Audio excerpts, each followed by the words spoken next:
Imaginez un instant un homme seul, debout au milieu d'une place pavée, les mains liées derrière le dos, les pieds enchaînés à un bûcher de bois sec. Autour de lui, des milliers de regards. Des évêques en robe pourpre, des cardinaux en mitre dorée, des soldats en armure luisante, des bourgeois venus assister au spectacle, des enfants juchés sur les épaules de leur père. Le matin est froid, la brume flotte encore au-dessus des eaux proches du lac de Constance. Et l'odeur du bois résineux se mêle à celle de l'encens qui s'échappe des turiféraires. On lui demande, une dernière fois, de se rétracter, de renier ses paroles, ses sermons, ses livres, sa pensée tout entière. Il aurait suffi d'un mot, un seul, et il aurait été libre.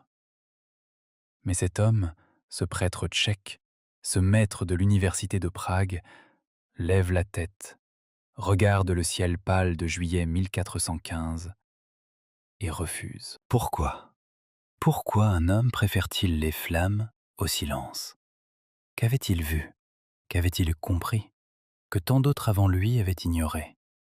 Et surtout, comment se fait-il qu'1 siècle plus tard, ses cendres dispersées dans le Rhin, son nom interdit, son corps réduit en poussière, il aurait pourtant préparé l'une des plus grandes ruptures de l'histoire européenne? Vous connaissez peut-être Martin Luther. Vous avez sans doute entendu parler de la Réforme protestante, de ces 95 thèses clouées sur la porte d'une église en Allemagne en 1517. Mais il faut savoir une chose. 102 ans plus tôt, dans une autre ville, dans une autre langue, un autre homme avait dit presque exactement les mêmes choses.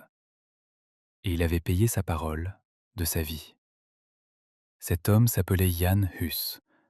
Et son histoire, longtemps réduite à quelques lignes dans les manuels scolaires, est en réalité l'une des clés pour comprendre comment l'Europe est devenue ce qu'elle est aujourd'hui. Comment la foi, la politique, la langue, l'identité nationale, la liberté de conscience, tout cela s'est noué autour d'un seul homme, dans une seule ville, à une époque où l'on pensait que rien ne pouvait jamais changer. Avant d'aller plus loin, oubliez tout ce que vous croyez savoir sur le Moyen Âge. Oubliez l'image des paysans ignorants, des moines reclus dans leurs abbayes, des seigneurs cruels et des femmes muettes.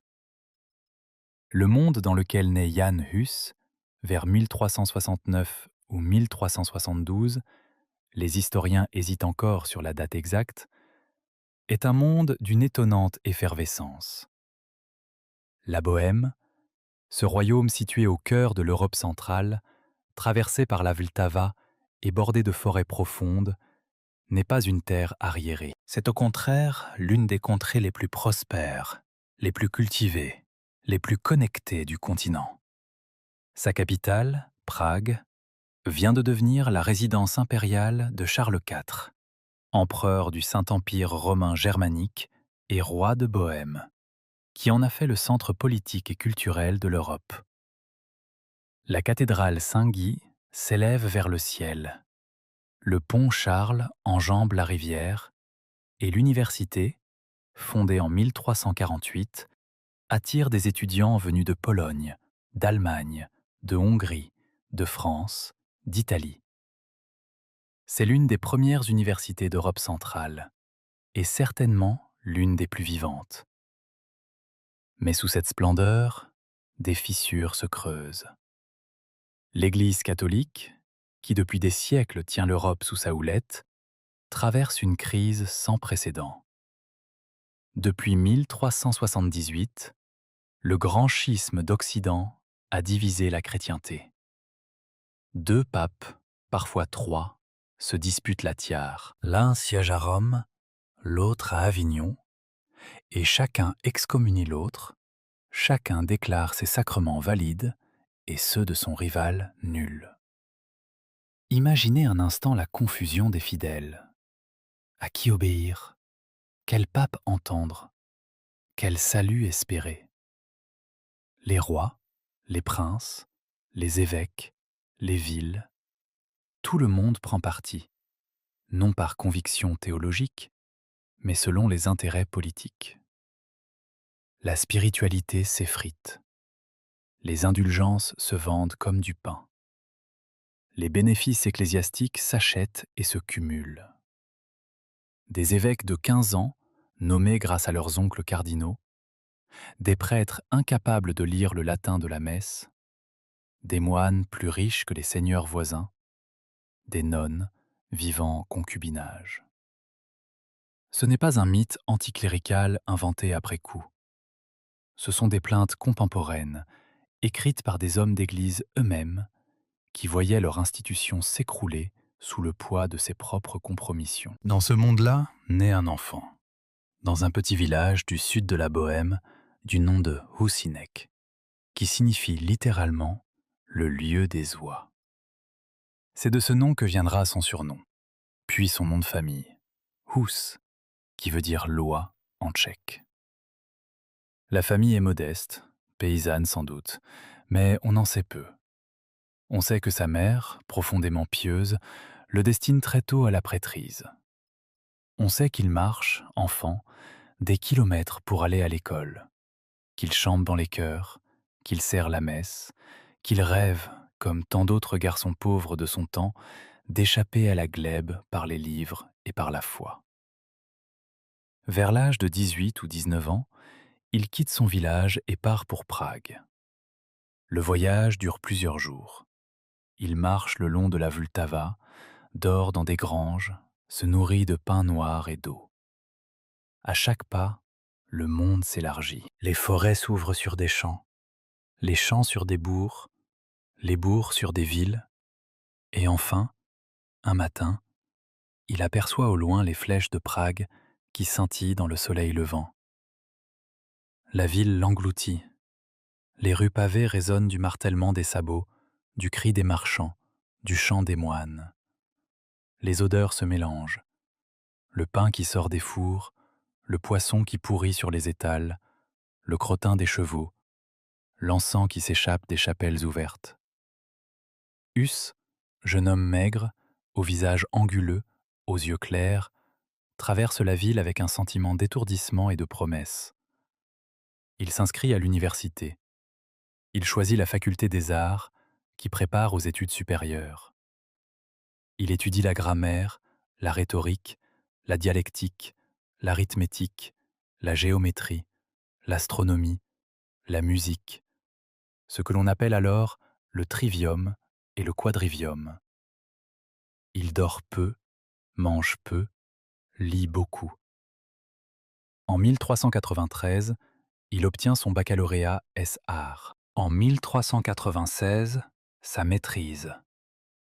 Puis il entreprend des études de théologie, le plus prestigieux des cursus, celui qui mène aux plus hautes fonctions de l'Église.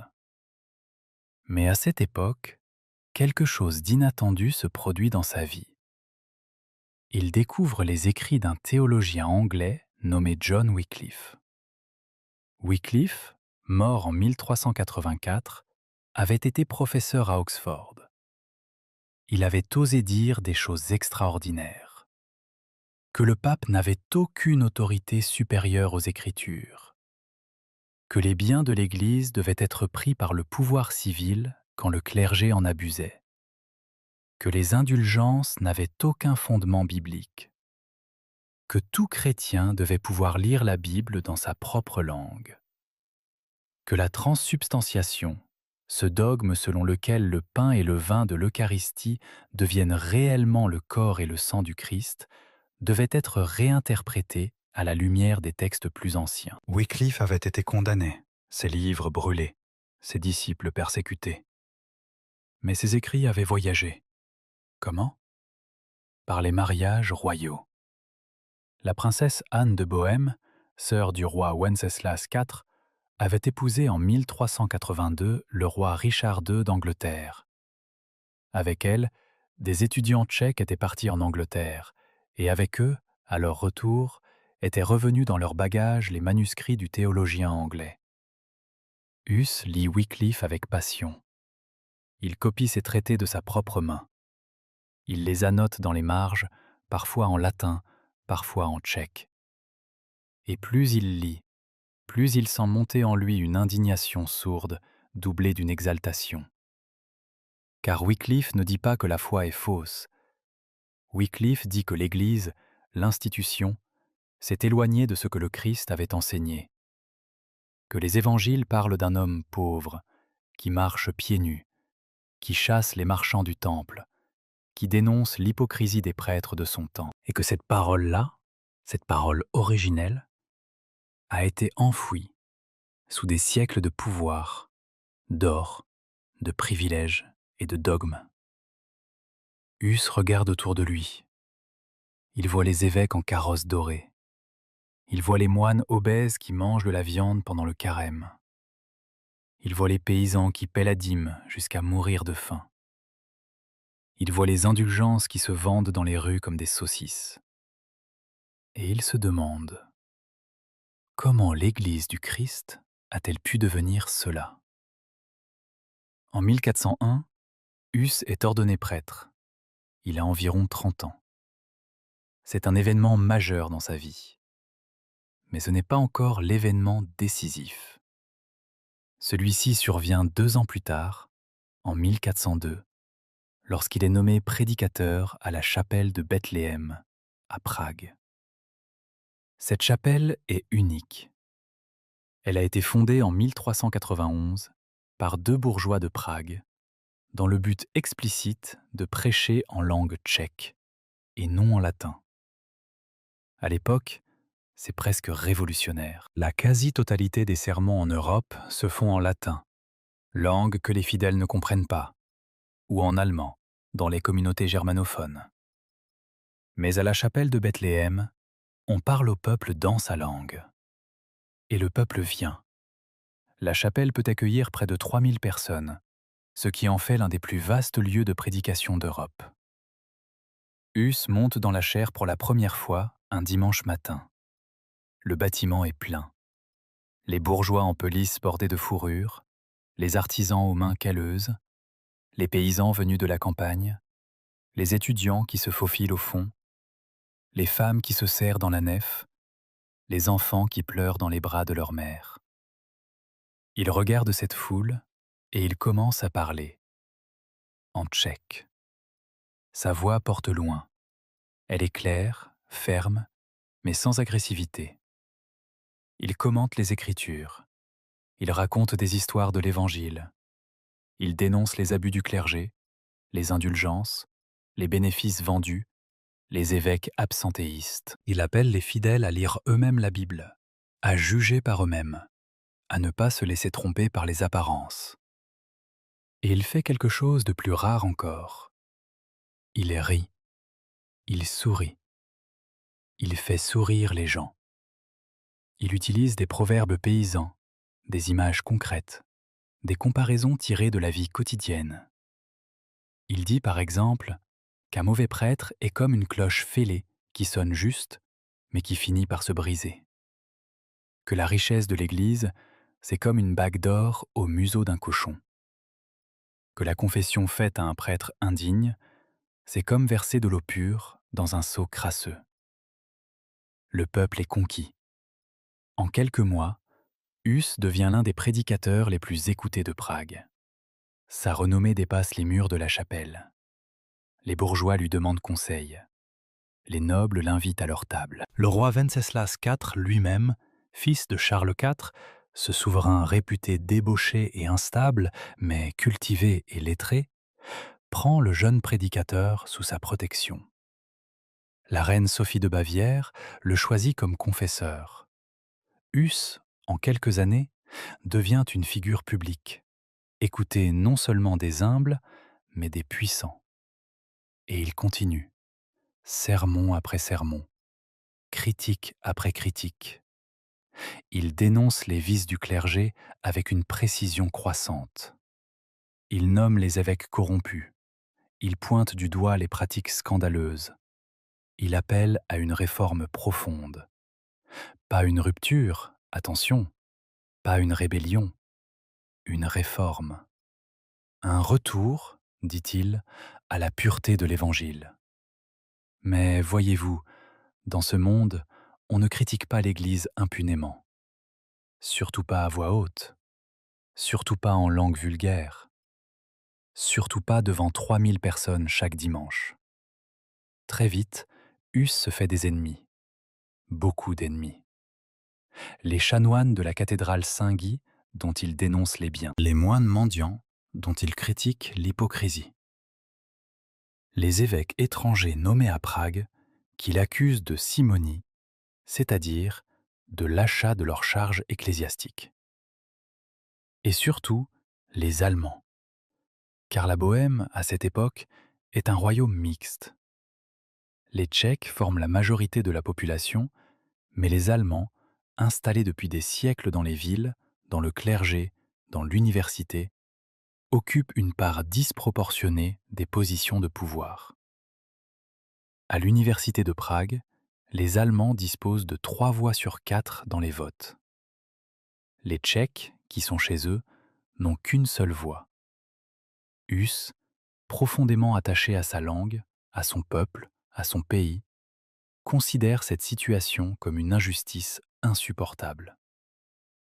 En 1409, le roi Venceslas, sous l'influence de Hus et de ses partisans, signe le décret de Kutná-Hora.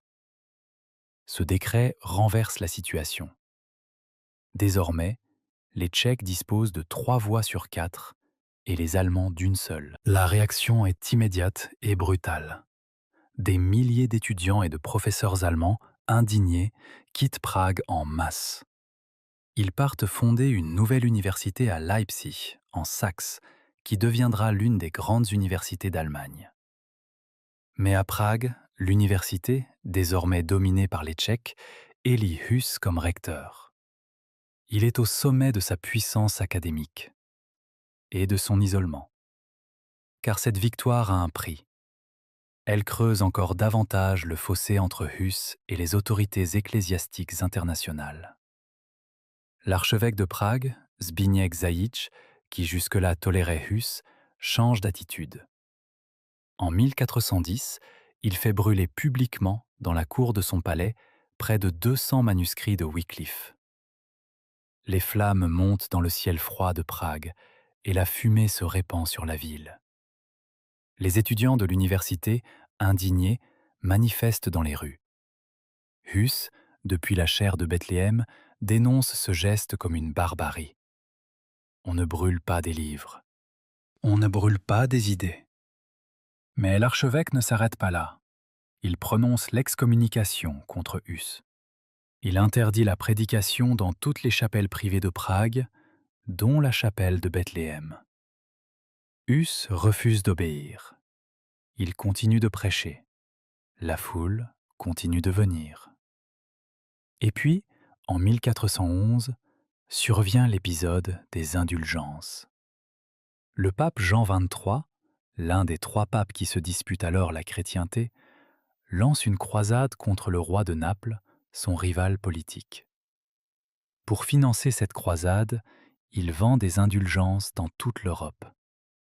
Pour quelques pièces, n'importe quel fidèle peut acheter le pardon de ses péchés, ou même de ceux de ses parents défunts. Des prédicateurs sillonnent les campagnes, agitant des parchemins, montant sur des estrades, criant les tarifs comme des camelots. À Prague, des étalages sont dressés sur les places. Le peuple, à la fois terrifié de l'enfer et désireux d'apaiser sa conscience, se précipite. Hus est horrifié. Du haut de la chaire de Bethléem, il dénonce le scandale avec une violence qu'il n'avait jamais montrée auparavant.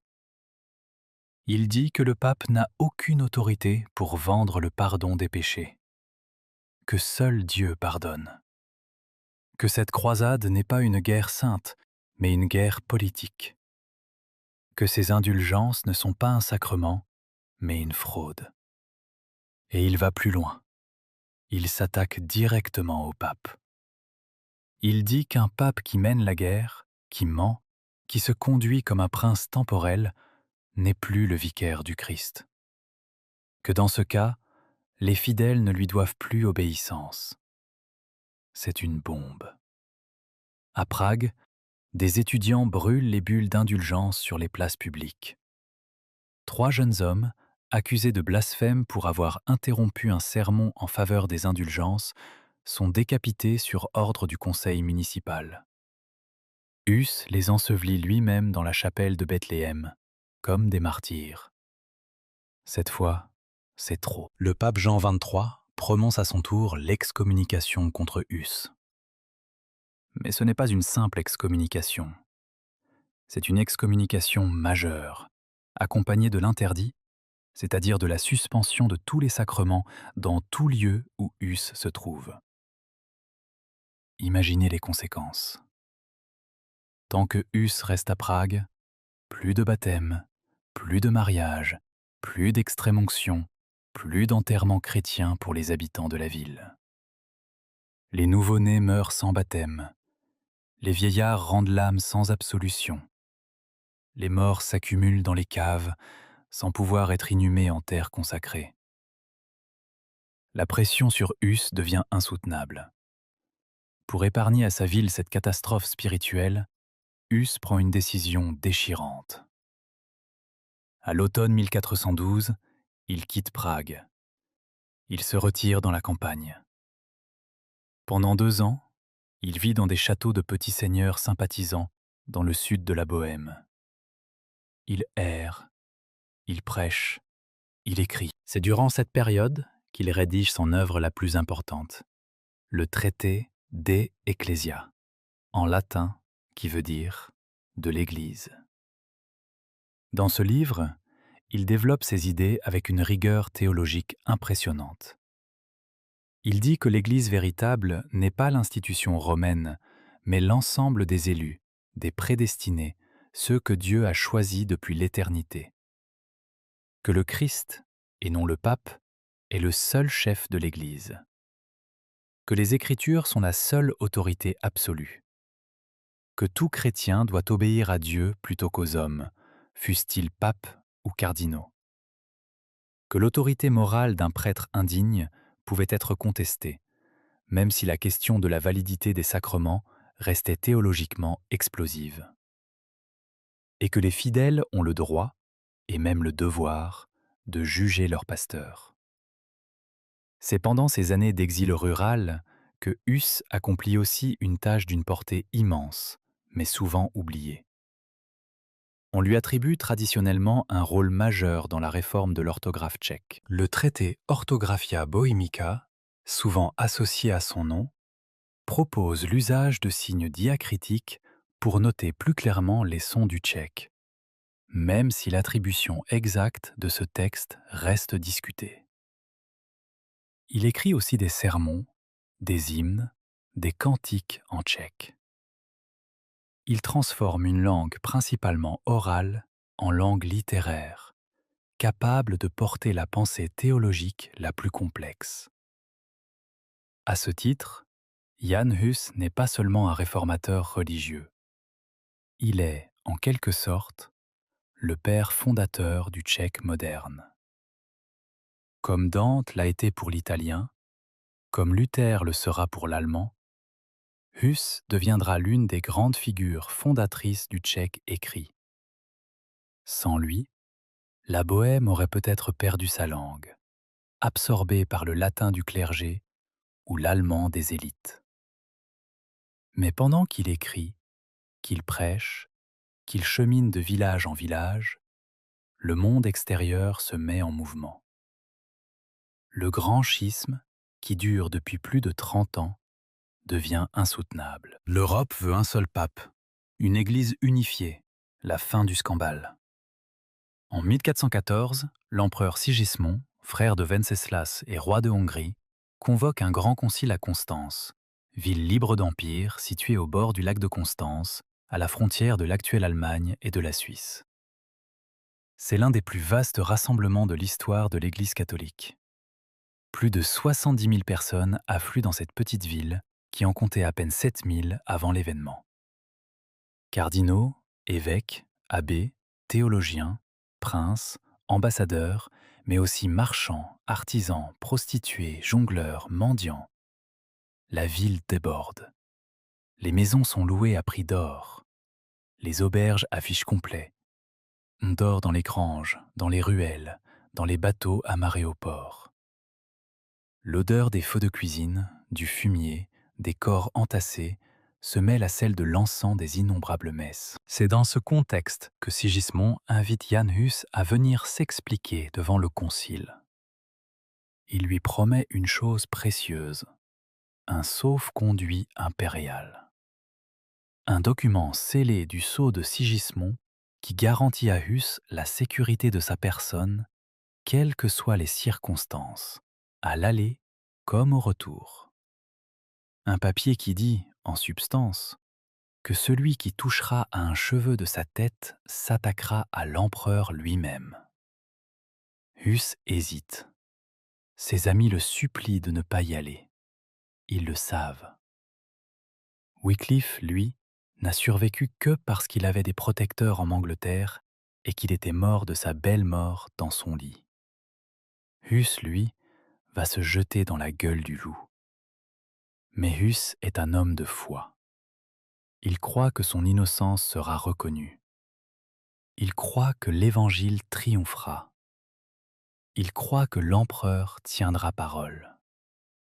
Il rédige son testament, embrasse ses amis, monte sur sa charrette et part pour Constance.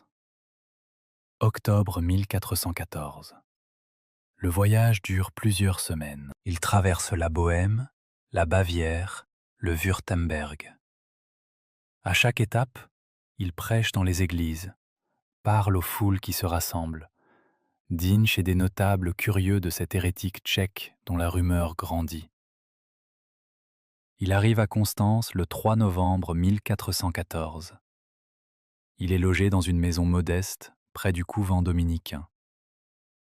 Pendant quelques semaines, il peut circuler librement, recevoir des visites, échanger des lettres avec ses amis restés à Prague. Mais c'est un piège. Le 28 novembre, sous prétexte de l'inviter à un entretien avec les cardinaux, on l'arrête. On le jette dans une cellule humide du couvent dominicain, située au bord du Rhin, dans des conditions effroyables. Il est malade, il vomit, il a la fièvre. On lui refuse un médecin pendant des semaines. Le sauf-conduit, le roi des Romains Sigismond, mis devant le fait accompli, hésite, tergiverse, puis finalement, sous la pression des cardinaux, accepte la trahison. Un sauf-conduit, lui dit-on, ne s'applique pas à un hérétique. Sigismond cède. Le plus puissant protecteur laïque du concile laisse trahir sa parole. Hus est désormais à la merci de ses ennemis. Pendant des mois, il subit interrogatoires, confrontations, accusations. On l'a transféré dans plusieurs prisons, parfois dans le château de Gottlieben, sur l'autre rive du Rhin, où il est enchaîné jour et nuit. Le froid, l'humidité, la mauvaise nourriture, les rats, l'isolement. Il a une cinquantaine d'années, ce qui à l'époque est déjà un âge avancé. Sa santé décline. Mais son esprit demeure clair.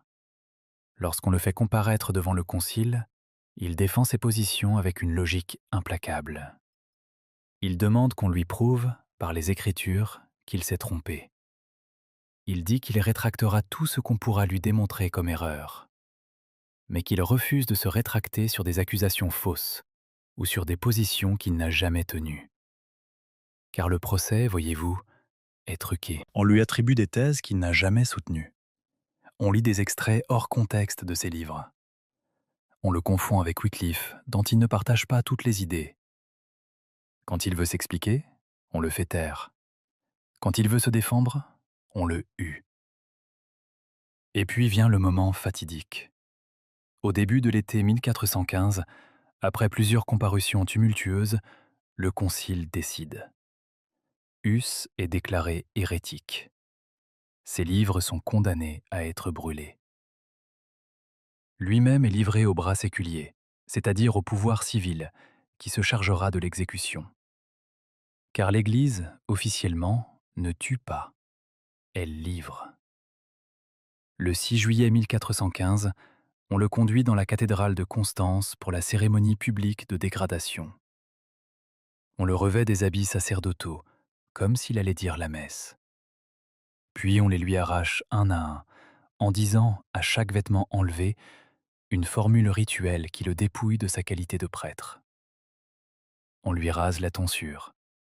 On lui pose sur la tête une mitre de papier, peinte de démons rouges et de flammes, sur laquelle on a inscrit en lettres noires le mot hérésiarque, c'est-à-dire chef d'hérétique. Huss est conduit hors de la cathédrale, à travers les rues de Constance. La foule le suit. Les enfants jettent des pierres, les bourgeois crachent. Les soldats, en cuirasse, l'entourent pour qu'il ne s'échappe pas.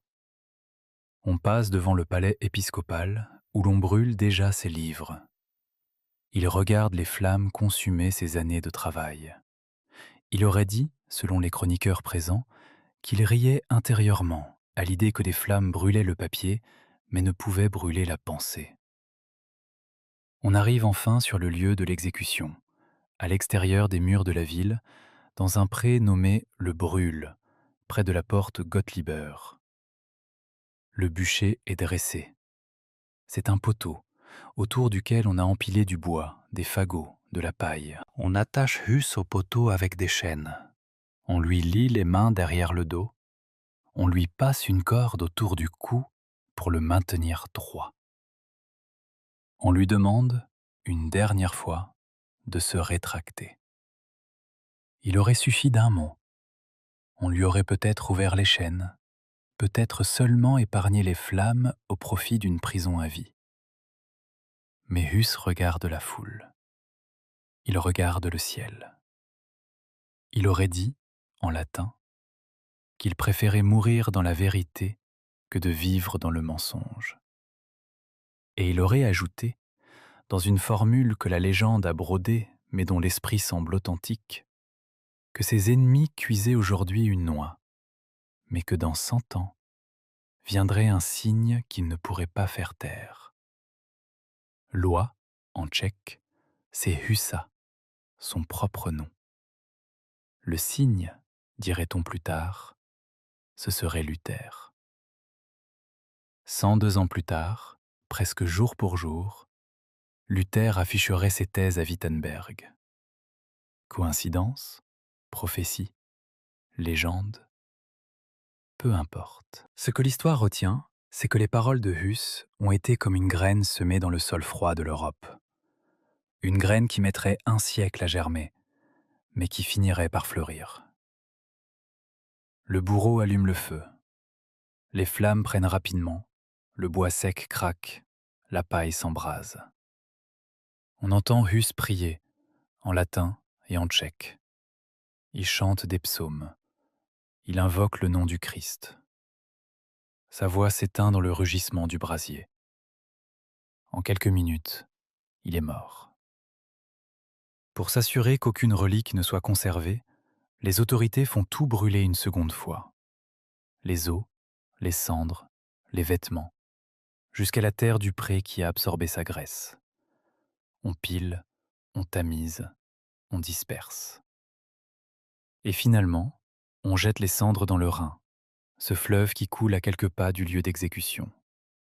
Le Rhin emporte les restes de Jan Hus vers la mer, à travers l'Allemagne, à travers les Pays-Bas. Symbole magnifique et tragique. Comme s'il voulait effacer toute trace de lui, comme s'il craignait, encore après sa mort, qu'il ne revienne les hanter. Mais pourquoi cette peur? Pourquoi ne pas s'être contenté d'une prison à vie, d'un exil, d'un silence imposé? Parce que les autorités du Concile ont compris quelque chose. Huss n'était pas seulement un homme. Huss était une idée. Et les idées, vous le savez, ne meurent pas par le feu. Au contraire, le feu les dissémine. Les flammes du bûcher de Constance ont allumé sans le savoir un incendie qui ravagera l'Europe pendant 2 siècles. La nouvelle arrive en Bohême en quelques semaines, à cheval, par les routes, par les courriers. Les premiers messagers atteignent Prague à la fin de juillet 1415. La rumeur se répand de bouche en bouche, dans les marchés, dans les tavernes, dans les chapelles. On raconte les détails de l'exécution, le sauf-conduit trahi, les conditions de la prison, le procès truqué, la dignité du condamné, la barbarie des juges. Le peuple tchèque, qui aimait Hus, qui l'écoutait, qui se reconnaissait en lui, est saisi d'une fureur sans précédent. Ce n'est plus seulement une affaire religieuse, c'est devenu une affaire nationale. Les Tchèques se sentent humiliés, trahis, méprisés par cette assemblée étrangère qui a osé brûler leurs prédicateurs, leurs héros, leurs voix.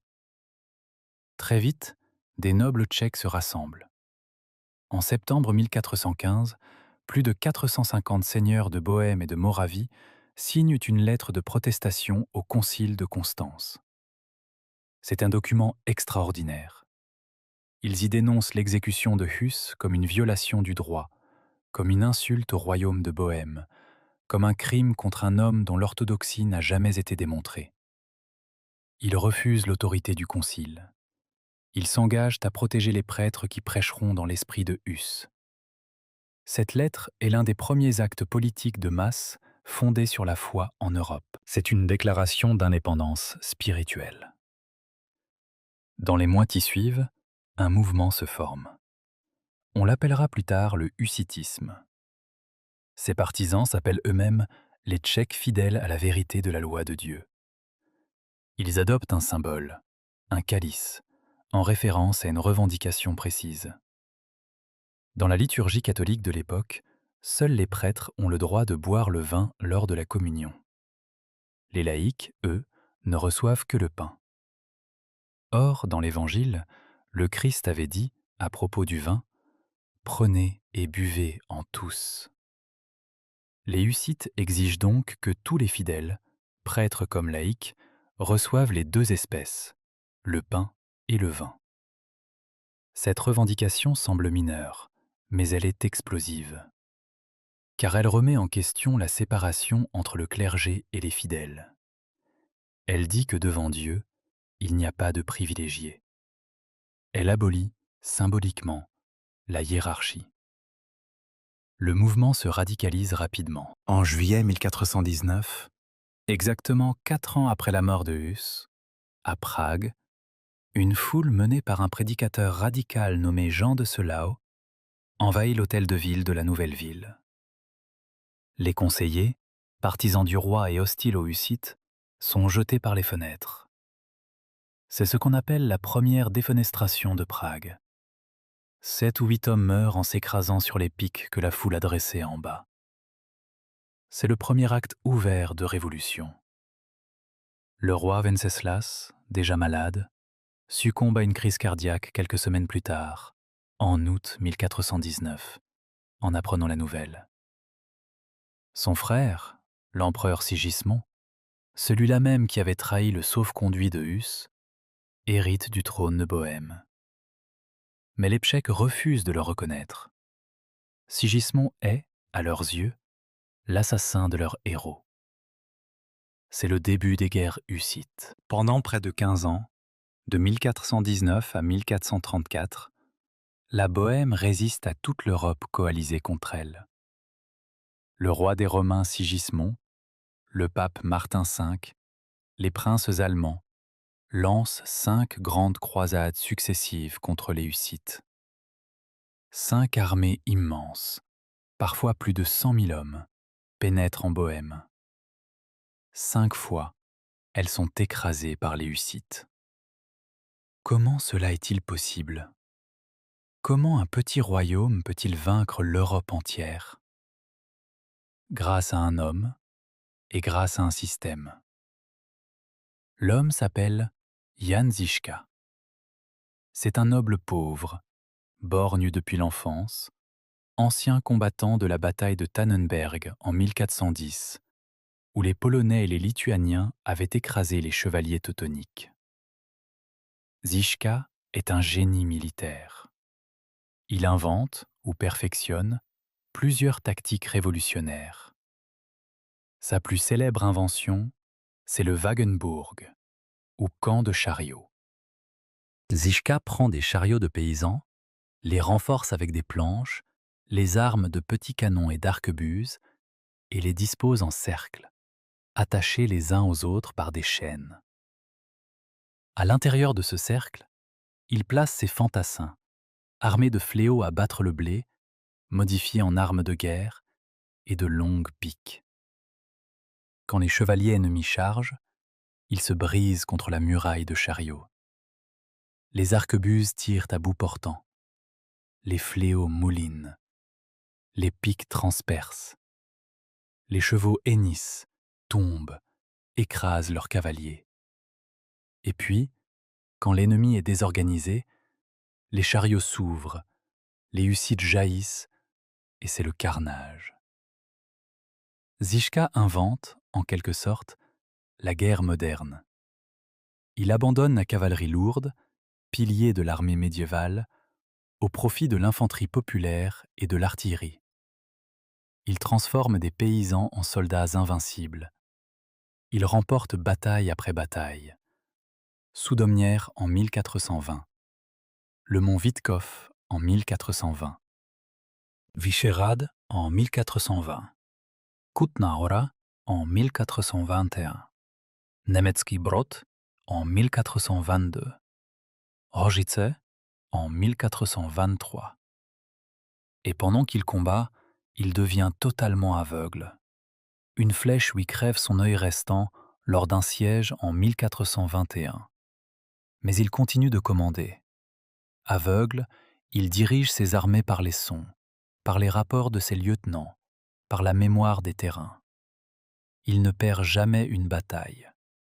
Jusqu'à sa mort, en 1424, d'une maladie, vraisemblablement la peste, contractée pendant un siège. On dit qu'avant de mourir, il aurait demandé à ce que sa peau soit utilisée pour fabriquer un tambour, pour que ses soldats continuent à se battre au son de ce tambour, et que ses ennemis trembleraient encore en l'entendant. Légende ou vérité, peu importe. Žižka, pour les Hussites, devient l'égal de Huss, le martyr et le guerrier, la parole et le glaive, les deux faces d'une même résistance. Mais le mouvement hussite, lui, se divise. Il y a les modérés, qu'on appelle les utrakistes, parce qu'ils défendent la communion sous les deux espèces. Le mot vient du latin sub utraque specie. Ces modérés sont surtout les bourgeois de Prague, les nobles, les universitaires. Ils veulent une réforme de l'Église, mais sans rupture totale avec Rome et sans bouleversement social. Et il y a les radicaux, qu'on appelle les taborites, parce qu'ils ont fondé une ville fortifiée nommée Tabor, dans le sud de la Bohême, à laquelle ils ont donné le nom du mont biblique de la Transfiguration. Les taborites veulent tout. La fin de la propriété privée, la fin de la noblesse, la fin de la hiérarchie ecclésiastique, la communauté des biens, la pureté apostolique des origines chrétiennes. Ils brûlent les monastères, pillent les châteaux, massacrent les prêtres qui refusent de reconnaître la communion sous les deux espèces. Ils sont, en avance d'un siècle et demi sur leur temps, ce que les anabaptistes seront en Allemagne lors de la Réforme. En 1434, les modérés et les radicaux finissent par s'affronter. À la bataille de Lipani, le 30 mai 1434, les utrakistes, alliés aux catholiques tchèques, écrasent les taborites. La fleur de l'armée radicale est massacrée. Cette défaite ouvre la voie à un compromis.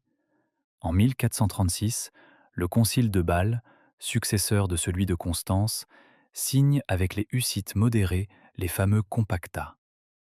Ces compactats reconnaissent 4 revendications principales: la liberté de prêcher la parole de Dieu, la communion sous les deux espèces, la correction publique des péchés mortels et la limitation du pouvoir temporel et des richesses du clergé. Pour l'une des premières fois dans l'histoire de l'Europe médiévale, l'Église catholique accepte officiellement, dans un royaume entier, une pratique liturgique différente de la norme romaine. C'est une concession énorme. Le hussitisme modéré devient officiel en Bohême. Pendant plus d'un siècle et demi, Jusqu'à la guerre de 30 ans au XVIIe siècle, la Bohême sera un royaume à deux confessions, catholique et hussite, qu'on appelait alors utrakistes. Imaginez, au milieu de l'Europe catholique, un royaume libre, qui a son propre clergé, sa propre liturgie, sa propre lecture de l'Évangile. Une expérience unique, une fissure dans le bloc romain. Et c'est dans cette fissure que viendra s'engouffrer, un siècle plus tard, la grande réforme protestante. Car voici ce qu'il faut bien comprendre. Quand Martin Luther affiche ses thèses à Wittenberg le 31 octobre 1517, il n'est pas seul. Il a derrière lui une tradition. Il connaît Wycliffe, certes, mais surtout, il connaît Huss. En 1519, lors d'un débat à Leipzig, son adversaire, le théologien Johann Eck, l'accuse d'être un hussite. Luther, indigné au début, demande à voir les écrits de Huss. On les lui apporte. Il les lit. Et il est bouleversé. Il s'exclame, dans une lettre célèbre à son ami Spalatin, que sans le savoir, il a enseigné toutes les opinions de Huss. Que toute son Église a enseigné les opinions de Huss. Qu'ils sont tous des hussites sans le savoir. Et il déclare, dans un autre texte, qu'il n'a plus honte d'être appelé hussite, qu'il en est fier, que Huss était un saint homme et que le concile de Constance qu'il a brûlé était un concile criminel. Le signe qu'on attendait depuis 100 ans est arrivé, et il a reconnu son ancêtre. La réforme protestante, qui va déchirer l'Europe pendant 2 siècles, qui va transformer la carte religieuse, politique, économique du continent, qui va donner naissance aux États modernes, à la liberté de conscience, au capitalisme selon Max Weber, au monde dans lequel nous vivons aujourd'hui. Cette réforme trouve l'un de ses grands précédents à Prague, dans la chapelle de Bethléem, dans la voix d'un prédicateur tchèque mort en 1415. Sans Huss, Luther n'aurait sans doute pas eu le même héritage à reconnaître, ni le même précédent à invoquer. Ou en tout cas, pas le Luther que nous connaissons. Pas la rapidité avec laquelle ses idées se propagent. Pas le courage avec lequel il les défend. Pas la profondeur avec laquelle il les enracine. Mais l'histoire de la postérité de Huss ne s'arrête pas là. Elle se poursuit, douloureuse, magnifique, complexe, jusqu'à nos jours. En 1620, la bataille de la Montagne Blanche, près de Prague, marque un tournant tragique. Les armées catholiques de l'empereur Habsbourg Ferdinand II écrasent les nobles protestants tchèques qui s'étaient révoltés contre lui. C'est le début d'une recatholicisation forcée et brutale de la Bohême. Les noms tchèques sont germanisés. La langue tchèque, langue de l'élite cultivée pendant 2 siècles, est rabaissée au rang de patois paysan. Les protestants sont expulsés ou contraints de se convertir. Près de 300 000 personnes quittent le royaume. Parmi eux, le grand pédagogue Comenius, héritier spirituel de Huss, fondateur de la pédagogie moderne, qui finira sa vie en exil aux Pays-Bas. La Bohême devient officiellement, totalement catholique. Le souvenir de Huss est officiellement interdit. Ses statues sont détruites, ses livres brûlés, sa mémoire effacée. Mais effacée seulement en surface. Car au fond, dans les villages, dans les familles, dans les champs populaires, le nom de Huss continue de circuler en secret. Les paysans tchèques se transmettent ses sermons, ses hymnes, l'image du martyr du brûle. Pendant 2 siècles, sous la domination des Habsbourg catholiques, la mémoire de Huss survit comme une braise sous la cendre. Et quand, au XIXe siècle, la Bohême connaît son grand réveil national, c'est tout naturellement qu'elle se tourne vers Huss comme vers un héros fondateur. Les écrivains, les historiens, les artistes, les politiciens redécouvrent sa figure. Le grand historien tchèque František Palacký, dans son monumental Histoire du peuple tchèque, fait de Hus le symbole de l'identité nationale. Le compositeur Bedřich Smetana, dans son cycle symphonique Má vlas, ma patrie, célèbre les guerres hussites. Le grand peintre Alphonse Mucha, dans sa série épique L'épopée slave, peint la prédication de Hus à la chapelle de Bethléem dans une œuvre monumentale. En 1915, à l'occasion du 500e anniversaire de sa mort, on inaugure sur la place de la Vieille Ville à Prague un immense monument à Jan Hus, sculpté par Ladislav Šalún. Cette statue domine la place jusqu'à aujourd'hui. Hus, debout, en robe de prêtre, le visage levé, entouré de ses disciples, et à ses pieds, l'inscription « Vérité aimable, vérité prévaudra ». En 1918, lorsque la Tchécoslovaquie devient indépendante après la chute de l'Empire austro-hongrois, le premier président du nouvel État, Tomáš Masaryk, philosophe et historien, fait explicitement référence à Hus comme l'un des piliers spirituels de la nation. Il dit que la démocratie tchèque doit s'enraciner dans la tradition hussite, dans cet idéal de vérité, de liberté de conscience, de courage moral. Le 6 juillet, jour anniversaire de la mort de Hus, devient une fête nationale. Pendant l'occupation nazie, puis pendant le régime communiste, la mémoire de Hus est instrumentalisée à des fins politiques diverses, parfois contradictoires. Les communistes, étrangement, le célèbrent comme un précurseur de la révolution sociale, à cause de la dimension radicale du mouvement taborite. Les dissidents, eux, le célèbrent comme le modèle du martyr de la liberté de conscience face à la tyrannie. Vérité aimable, vérité prévaudra, devient l'un des slogans favoris de Václav Havel, qui le citera dans plusieurs de ses discours, notamment lorsqu'il devient président de la Tchécoslovaquie démocratique en 1989. Mais ce qui est peut-être le plus extraordinaire, c'est ce qui se passe du côté de l'Église catholique elle-même.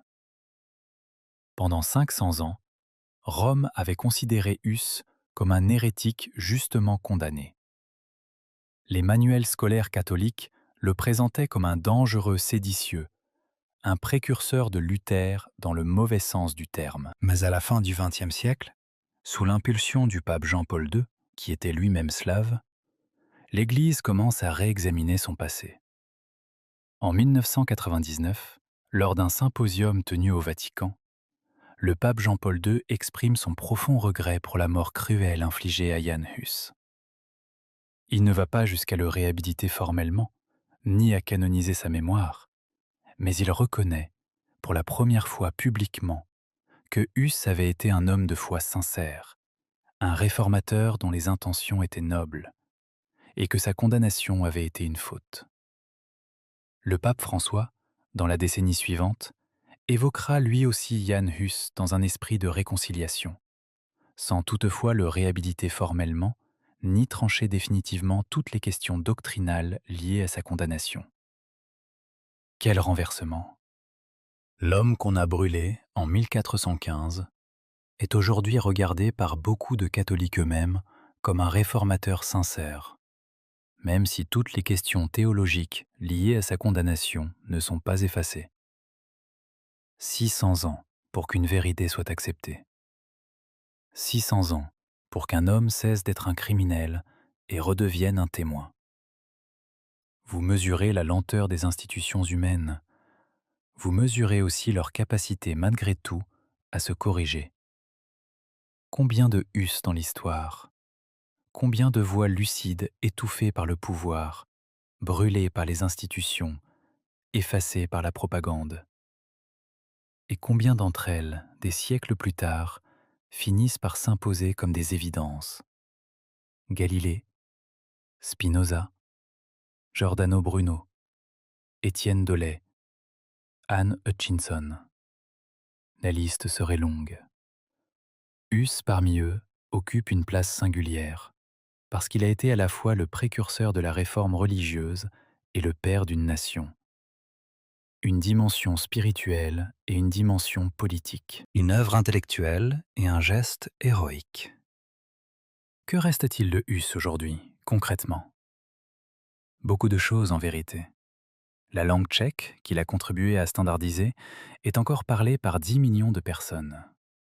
Le hachek, ce petit signe diacritique qu'il a popularisé, se trouve aujourd'hui dans plusieurs langues slaves, dans le tchèque, le slovaque, le slovène, le croate et plusieurs autres langues.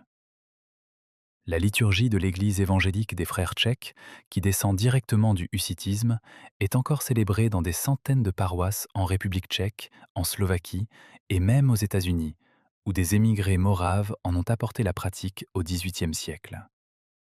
Vous savez, ces frères moraves qui ont influencé profondément le mouvement méthodiste de John Wesley et qui ont fondé Bethléem en Pennsylvanie? Ils s'inscrivent dans l'héritage spirituel de la réforme bohémienne issue de Huss. La devise Vérité prévaudra, ou Pravda vítězí en tchèque, est l'une des devises officielles de la République tchèque inscrite sur l'étendard présidentiel. Et puis, il y a la place du nom. Le mot Hus en tchèque signifie loi. Avant Jan Hus, c'était un nom comme un autre, le surnom d'un garçon venu d'un village du nom de Husinek. Après lui, le mot oa en tchèque s'est chargé d'une dignité particulière. Aujourd'hui, dans presque chaque ville de Bohême, il y a une place Jan Hus, une rue Jan Hus, une école Jan Hus, une église Jan Hus. Sa silhouette est partout. Sur les billets de banque tchèques, autrefois, sur les timbres, sur les murs. Et chaque 6 juillet, à Prague, devant le grand monument de la place de la vieille ville, des fleurs sont déposées, des bougies sont allumées, on lit ses sermons à voix haute. La cloche de la chapelle de Bethléem, reconstruite au XXe siècle après avoir été démolie au XVIIIe, sonne lentement. Mais peut-être que ce qui frappe le plus, lorsqu'on contemple cette histoire avec le recul des siècles, c'est sa modernité. Ce n'est pas seulement un drame médiéval, c'est une histoire qui parle à notre temps. Huss a posé des questions qui sont encore les nôtres. Quel rapport entretenir avec les institutions quand elles trahissent leur mission? À quel moment l'obéissance devient-elle complicité? Comment dire la vérité dans un monde qui valorise le silence? Que vaut une parole dans un système qui peut la broyer? Quand Huss dit, dans son traité De Ecclesia, que tout chrétien doit obéir à Dieu plutôt qu'aux hommes, il pose le fondement de ce qu'on appellera plus tard l'objection de conscience. Quand il défend, dans ses sermons, le droit du peuple à comprendre les Écritures dans sa propre langue, il pose le fondement de ce qu'on appellera plus tard la démocratie cognitive, l'idée que le savoir ne doit pas être réservé à une élite. Quand il refuse, devant le bûcher, de se rétracter sur des accusations fausses, il pose le fondement de ce qu'on appellera plus tard l'éthique de l'authenticité, la valeur de l'intégrité personnelle face à la menace. Et puis il y a ce que sa mort signifie. Pas tellement pour ce qu'elle dit du Moyen Âge, mais pour ce qu'elle dit de toutes les époques. Une institution sûre d'elle-même, défensive, peut tuer un homme juste sans s'en rendre compte. Une assemblée brillante d'évêques cultivés peut, par accumulation de procédures, en arriver à un acte de barbarie. Un empereur honorable peut, par calcul politique, trahir sa parole. Un peuple éclairé peut, par fureur, jeter des pierres aux condamnés. Aucun acteur de l'histoire de Huss n'est totalement mauvais, et pourtant, le résultat collectif de leurs actes est monstrueux. C'est cela peut-être, la grande leçon des grandes injustices historiques.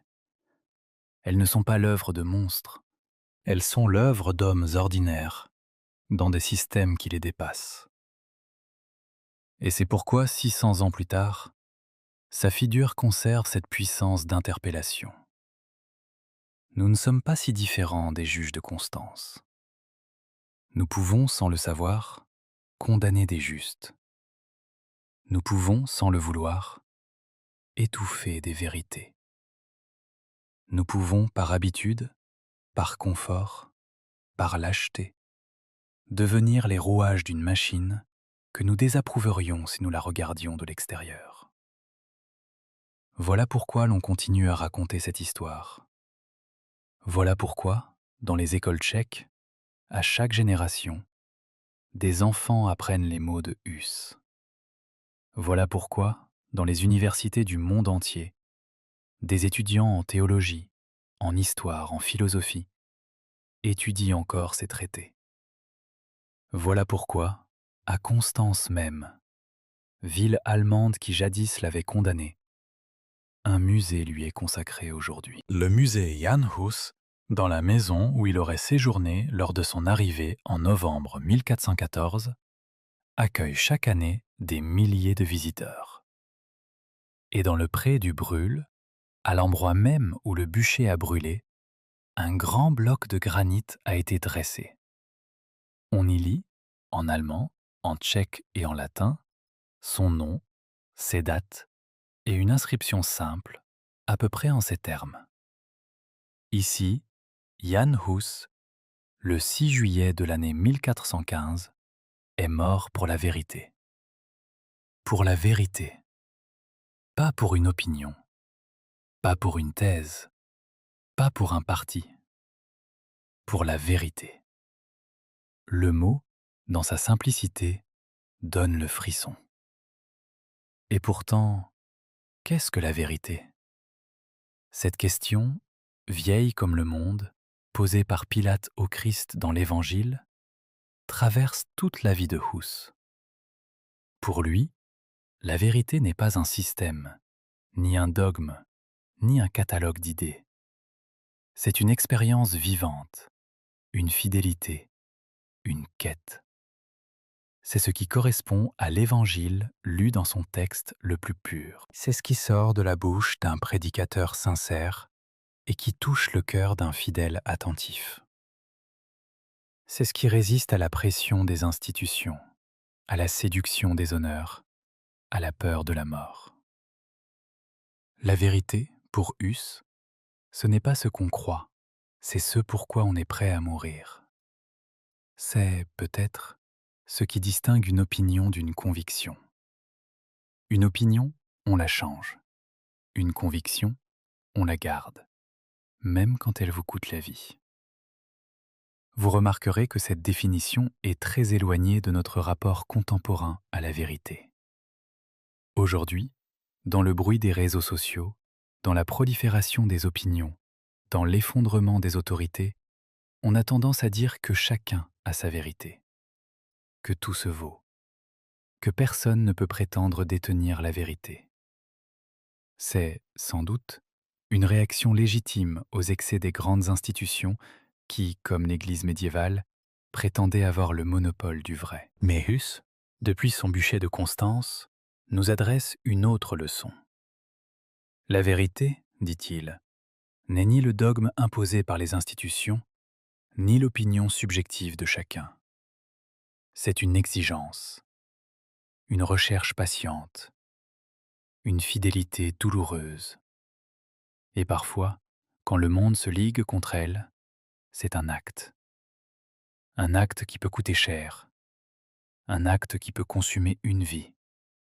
Mais un acte sans lequel l'humanité se perd dans le mensonge. Alors quand la flamme s'éteint, quand le rein emporte les cendres, quand les ennemis pensent avoir gagné, l'oie continue de chanter. Pas dans les livres officiels, certes. Pas dans les chaires des cathédrales, certes. Mais dans les mémoires des humbles. Dans les chansons des paysans. Dans les sermons clandestins. Dans les psaumes traduits en tchèque. Dans les écoles fondées par les frères moraves. Dans les universités allemandes qui se mettent à lire ces traités. Dans la voix d'un moine, Augustin de Wittenberg, 100 ans plus tard, qui découvre dans ses livres l'écho de ses propres pensées. Dans les manifestations de la place Venceslas en 1968, où les étudiants tchèques face aux chars soviétiques scandent le nom de Hus. Dans la Révolution de velours de 1989, où Václav Havel, dans son discours d'investiture, cite ces paroles. L'oie de Housinek n'a jamais cessé de chanter, et son chant, à travers les siècles, continue de réveiller des consciences. Pourquoi continuons-nous à raconter cette histoire ? Pourquoi, alors que tant d'autres figures du Moyen-Âge sont tombées dans l'oubli, celle de Hus brille encore avec cette intensité ? Peut-être parce qu'il incarne une chose simple, mais infiniment précieuse. La possibilité, pour un être humain ordinaire, de devenir, par la force de la conviction, plus grand que les institutions qui l'écrasent. Hus n'était pas roi, il n'était pas pape, il n'était pas général, il n'était pas riche. C'était un fils de paysan, devenu prêtre, devenu prédicateur, devenu martyr.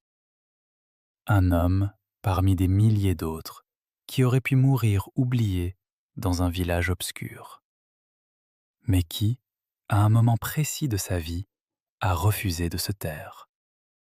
Et ce refus a changé l'Europe. Voilà ce qui rend cette histoire si bouleversante.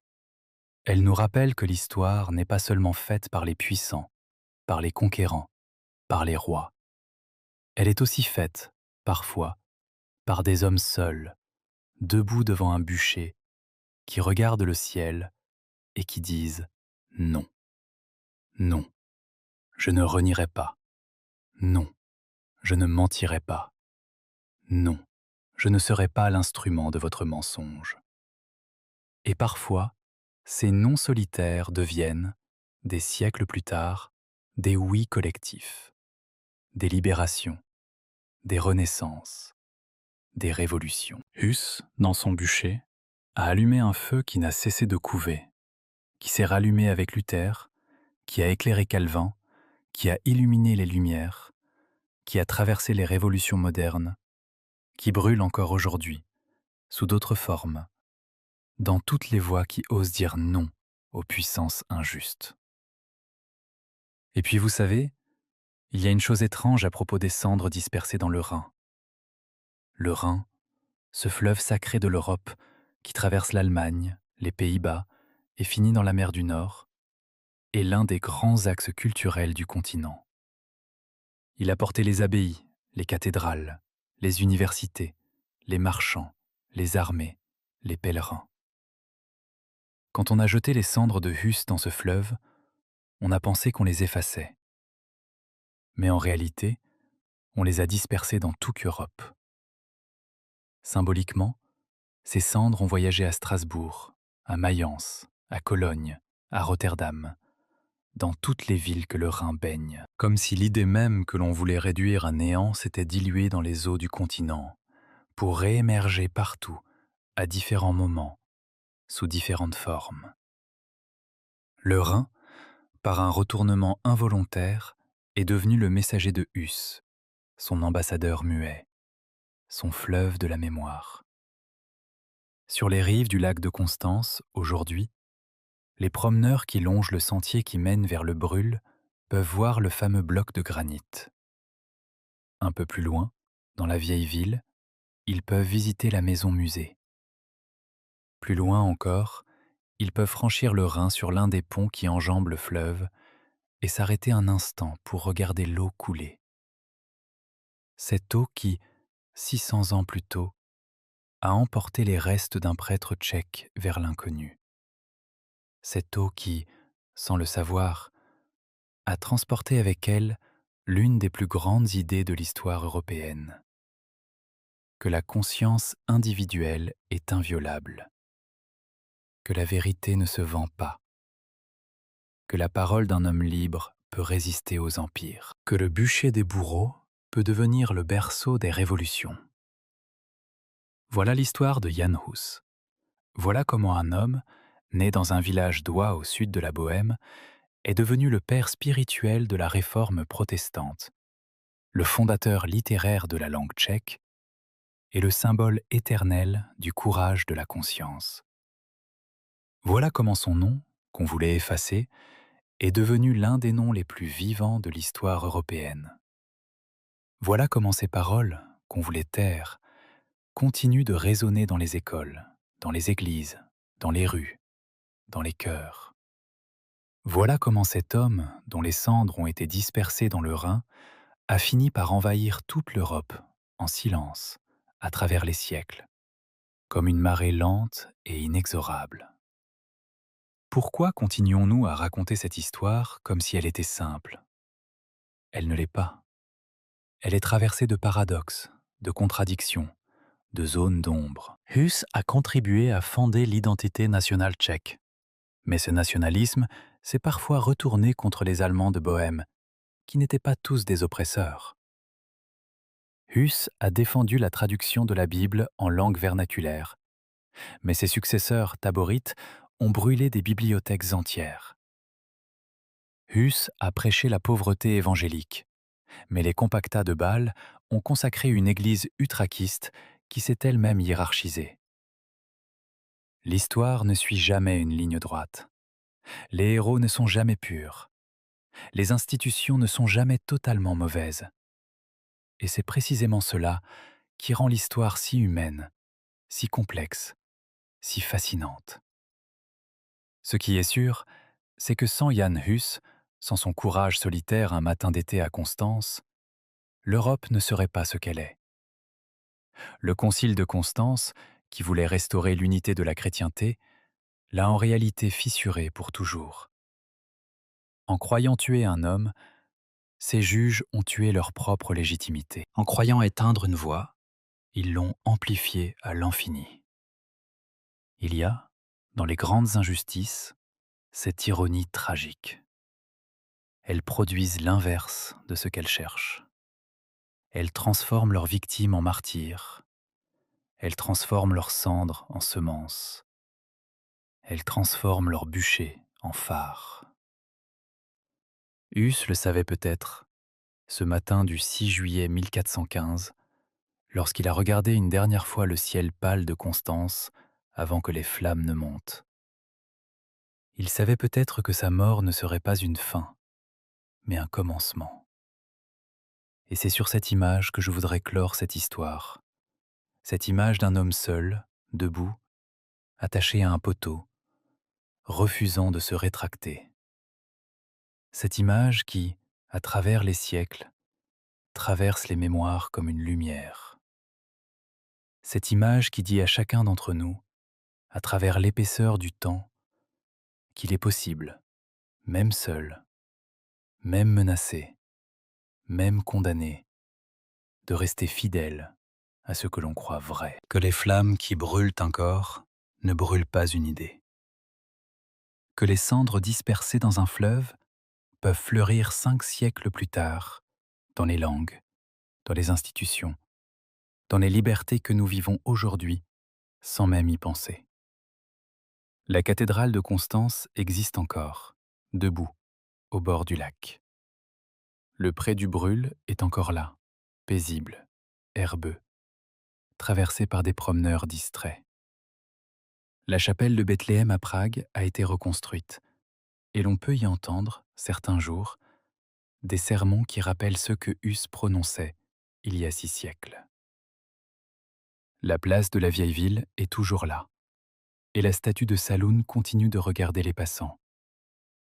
Le Rhin coule toujours, du lac de Constance jusqu'à la mer du Nord, emportant peut-être encore, dans ses eaux profondes, quelques particules invisibles d'un homme qu'on a voulu effacer et qu'on n'a jamais pu réduire au silence. Pourquoi cette histoire nous touche-t-elle encore? Peut-être parce que, dans un monde où les vérités s'effritent, où les institutions vacillent, où les voix se multiplient sans trouver leur écho, la figure de Hus nous rappelle qu'il existe, parfois, des moments de cristallisation. Des moments où une vie se résume à une décision. Des moments où un homme, en disant non, fait basculer le destin d'un continent. Nous ne savons pas, vous et moi, si nous serions capables de tels moments. Personne ne le sait avant de s'y trouver. Mais nous savons que ces moments existent et qu'ils continuent d'arriver sous d'autres formes, dans d'autres langues, dans d'autres siècles. C'est peut-être pour cela que la nuit, quand on raconte ces histoires anciennes, elles ne nous endorment pas seulement. Elles nous bercent, oui, mais elles éveillent aussi quelque chose de très ancien, quelque chose qui, depuis le bûcher de Constance jusqu'à nos chambres silencieuses,